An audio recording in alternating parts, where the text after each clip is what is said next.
Hi mga kadala-dalan, welcome to my channel. Fresh ng girl night. Pag mga kineto. Pag-moving show natin, and thank you so much for watching this video. Charit. Mga darling. So, hi mga kadala-dalan, welcome to my channel.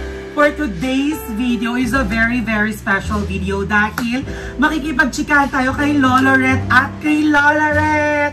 Please welcome my Loloret Mario. Siyempre mag-hi ka, hindi ka nonchalant. And my Loloret Rebecca. Yan, alam niyo na ba kung anong gagawin ngayon? Ikaw, alam mo na. Ano pa?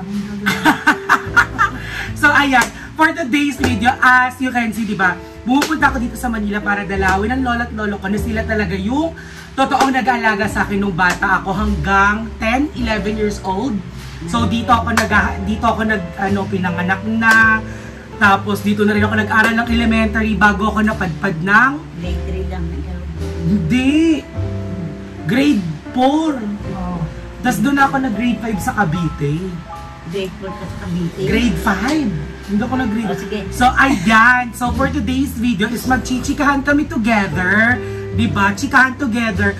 Kung ano ba, syempre about Christmas ang chikahan namin for today's video. Yan. So, anyways, yun nga, yung chika ko kanina. So, dito na talaga ako lumaki hanggang grade 4 sila yung nag-alaga sa akin. At sila din yung totoong nag-spoiled sa akin ng todo. Diba? So, ayan. I-chika natin kung paano nga ako naging spoiled sa kanila. Long!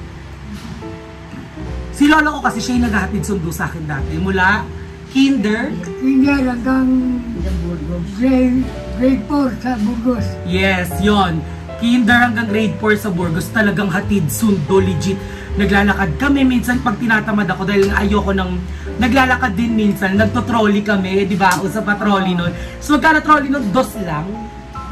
Parang 2 lang yung trolley. Hindi kami nag-jeep. Hindi kami nag-jeep. Lagi kami nagto-trolley kasi ang babaakbay na, di ba?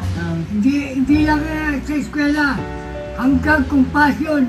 Oo, ayun. Guys, yung Compassion, yun yung chinichika ko sa inyo dati na yung parang papasok kayo. It's church, Born Again Christian Church. So, yun yung kinikwento ko sa inyo na meron kami mga sponsor nung bata kami na taga-ibang bansa, tapos sila yung nagpapadala ng regalo sa amin, pag birthday namin, pag Christmas, may family gift pa yun, di ba? Tapos, kapag may mga field trip kami ng elementary, i-request mo lang yun sa Compassion, yun. Tapos, malalaman ng sponsor namin from another country, then tutulungan nila kami. Yan. So, let's go together. Eto muna ang tanong ko, syempre sa inyo. Paano kayo nagkakilala ni nanay? Palakad-lakad ako dyan sa kalsada, nakita niya ako, pogi. Nabigali na agad. Totoo ba? Yes. O ikaw, paano nagkakilala ni Lolo? Nakasab mo na. Nakita ko lang siya dyan, naglalakad. Tapos? Tinignan ko lang. Nainis ako. Nataypan mo? Tapos? Kasi gusto ko siya negro. Ay, totoo ba? Maputi ka na ba dati lang? Talagang, mabango sa ilong niya. Kinilig ka nung nakita mo siya? Yeah. Anong sabi mo? Lang sa kanya. Tapos? Hindi niya tayo. Hindi ka niya type? Bakit? Puro ka dito. Puro ka konti dito, Lo. Hindi ka niya type? Bakit? Ewan ko dyan. Ayaw mo kay nanay dati? Ayaw. Bakit? Si Alice ang ano ko noon. Meron ka talagang bet dati? Talaga sa dating Alice Ocampo. Alice Ocampo, ang taray ng lolo ko, heartthrob. So, paano ka na bumagsak kay nanay? Wala, kusap mo pa sa bahay. Ikaw naliligaw kay lolo? Hindi! Pumunta ka doon sa bahay nila eh. Tapos, ano ginagawa mo doon? Punta lang ako. Pero nag-date siya nandyan, hindi ako Mabigat pa yan. Oo. Yung anak niya namin, si Manek. Malik pa si Malik, bago panganak. Oo. Dumating isang siyota ako. Si May Mila Amores. bata siyang bago. Mila Amores naman yun. Oo. Ano, mukhang Kastila yun. Ay, maganda din. Amores eh. Oo. Amores, ano? Dinala ko yun sa... Morena ang sa itsura kitchen. niya. Dinala ko si Malik sa doktor. Yun lang nagkarga kay Malik, kinuha sa akin. Dinala sa doktor. Pag uwi namin, dinala namin siya ng paset, saka siyapaw. Binalibag sa akin yung kinain sa selos. Binalibag mo yung siopaw tsaka pansit? Sa selos. Bakit? Eh, ba't niya sinamahan doon? Sumama siya hanggang sabi. At sinamahan pala siya sa doktor, ba mga sa mga Oo. Ika pa uwi. Kaya ba, Sumama sa bahay. at dahil natin pa sa Hindi ko na lubong pinarinig. Dahil na paset, saka siyapaw. Pagdating niya sa siyapaw, saka paset, binalibag. Saka lahat kinapon. Nagalit ka? Nagalit Sa ka? selos. Selosa ka dati? Ilang taong kayo niyan? Mga 19 lang ako eh. 19, ikaw? Ano, 17? Kiringkay ka? Nabuntis ka 16. Ah, 17 ka nabuntis. 18 ka ng anak. Si Manik, ano eh, 71 eh. 71 kami kinasal. Ah, ay kinasal kayo? Paano kayo kinasal? Sino nag-propose? Sino nagsabi ikasal na kayo? Ay, double wedding kasi. Double wedding kami. Ah, yung sinasabi niyo sa akin dating sukob. Oh, hindi, double wedding talaga. Kami ni Beth, kaya kami Di ba pinsan mo yun? Kaya Romy mo. Ay, kapatid mo. Oo. Tsaka si Beth. Napakita ko namin sa Asawa sa'yo na. ng picture niyo para maano. Yung, Sino nagsabing ikasal na kayo? Sino nagayang magkasalan? yung tatay ko dahil naawa sa kanya. Balik-balik na kami. Naawa lang daw pala sa si Lolo. Kaya kami nakasalan. Kasi pabalik-balik ka daw sa bahay nila. Sa kanin kita man. Pero totoo, pabalik-balik ka sa bahay nila Lolo? Hindi. Hindi. Nakita ko sa yung picture. Ano siya si Luceres. Totoo ba? Pero pogi si Lolo.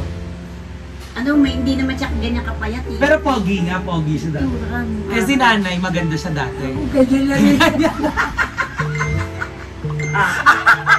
Dautan! Pangit! Bakit tawag na sa'yo? Ito na ang tumanda kami. So, kamusta ang ano? Paano kayo nag-celebrate? Ano yan? Gusto ko dyan. Malinis ka to, ano. Ay, oo, si nanay, in fairness. Ang puti-puti talaga yan, Ay, Kasi makinis. kasakit ako sa pangalan. Maputi ka talaga daw, no? Tapos malinis ka daw sa katawan. Oo, alam niya. Kaya kanya nagustuhan. Kaya lang, nung nanganak siya kay Tita Banti mo, naloka. Ayan, naku, Diyos ko. Napranida kay Tita Baggy? Nasakit ako, nasa ano ko, sa nanganak ako sa Jose Reyes? Ha? Hindi! Si Reyes, si Bandit, kasi Catherine eh. Ay, toroy Papa mo mo, siya. ano? Sa si Papa. Si Papa niya, si Pamba. Sinyan. Sinyan. Tapos si Tita, Ano, UE. UE. Ay, toroy. Ay, oo, UE. Oh, sino ang paborito mong anak? Sino ha? Sabihin mo. Tito Manek. Ikaw sino paborito mong anak? Wala, pare-pare sila. Ay, kay Lolo, para sa ikaw may paborito ko. Ito ang tanong ko, paano nyo sinelebrate yung unang Christmas nyo?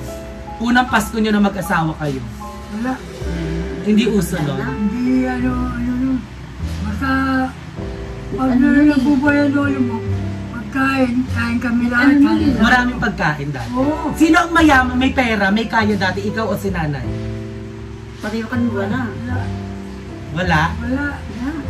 Pero, Pareho kami hirap. ang lolo mo nun, ang lolo Doon niya, yung doon, tatay niya. Lolo Pitring mo, baka lagi na may bilo, nanay, lola Odin mo.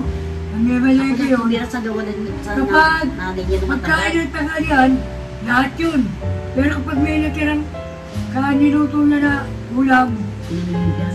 bibigay na sa kapitbayan. Pag bigay na sa kapitbayan, Magalaan sa pera, sa magbasa ka pagkain. nun, di ano. Bigay sa kapitbahay, yung bigay mo doon kay kanina, yung alam ko, mga walang pagkain niya, mga gano'n. Yung pinabibigay. Oo. Ay, ang bait naman ni Lolo Pedring. Yun yung kinikwento ni Lolo na tunay na gumawa ng recipe ng tender, juicy, pure Oh, food pure. hotdog. Yan. Yun, siya talaga yung kinikwento. Binili yon ng may-ari ng Pure Foods kay Lolo, ang binayad ay bahay. Di ba? Yun. So, eto naman ang tanong ng lahat. Tanong ko din to. Sino ang paborito nyong apo? Wait lang. Sabay kayong sasagot ha, pagbilang ko ng 3. 1, 2, 3. Si Mark! Oh! Si Mark! Siyempre, ako ang paboritong apo talaga lahat. Hindi yan, hindi kahit sino pang apo ang lumabas ngayon. I am the one and only Chemplencheng, di ba? Yan, sobrang paborito. Si Lolo, isang iyak ko lang kung ano yung gusto ko, bibigay niya talaga. Kapag may gusto ko, hindi pwedeng hindi ko yun nakukuha dati. Nakukuha ko talaga lahat yun. Pag lo gusto ko ng ganito, lo gusto ko ng ganyan. Pag umiyak na ako, gagawa niya ng paraan yun. At sa ulam. Kaya sobrang ano ko sa ulam talaga, hindi ako kumakain ng gulay dahil hindi nila ako pinapakain ng gulay nun. Ang unang-unang alam ko na kinakain kong gulay lang yung ginataang sitaw kalabasa. Pero nagkasakit ka dun sa baga. Ayun, nagkasakit ako dati nung bata sa baga. 6 na taon. 6 years old ako nung naggagamot ako ng 6 months nun, di ba? 6 months ako naggamot nun. Kasi parang meron akong acute tuberculosis. Yon. Nag-umpisa ng Mayo. Oo, may yun. Basta 6 months nagamutan yon. Na pag sila kasi, ang kaya alam mo paborito ako, konting ubo, konting lagnat, sinusugod kagad ako sa ano, sa hospital or sa City Med. Sa City Med, yan. At ang doktor ko doon ay si Dr. Chua, yan. Hindi nila ako pinagpa-public dahil nung isang beses akong pinagamot nila sa public na gamutan, eme kinapala, ay wala po yan. Tonsillitis lang yan. Tapos pagpunta namin ng City Med, doon ang nalaman na may sakit ako. Di ba? Tapos kay Dr. Ramos din, no? So, dahil Pasko na, ayan, at dahil kayo nagbibigay sa akin dati, pikit nyo mga mata nyo. Pikit ang mga mata, pikit, walang didilat. Ang dumilat ay wala talagang makukuha. Pipikit lang ng mga mata, walang titingin. Walang titingin muna. Wait lang. Wait lang, walang titingin. Okay. 1, 2, 3, go! Dilat na! Yeah! Ayan! Merry Christmas! Siyempre, dahil Pasko na babawi na tayo sa kanila. Sabayin natin siyang Oh, go kay Kiss Jock sabay. 1, 2, 3, go! Kiss! Yeah, thank you so much! Oh, diba? Aliw na chikahan with Lola at Lolo. At ayan, may pamasko kayo sa akin. Meron kayong tig, 1K lang muna dahil matagal tayo dito. So, ayan, i-spoil din naman natin sila this time. Ayan, so, ayan, thank you so much mga kadala-dalings ko. Ay, nabahin. Naligo ako ah. So, ayan. Thank you so much mga dala-dalings ko for watching this video. Ito ang Christmas chikahan natin with Lola and Lola dito sa Santa Mesa, Manila. Thank you so much for always being there to support me, all my videos, and always being there for me and supporting all the bayuts as well. Mahal na mahal ko kayong lahat mga dala-dalings ko. Bye!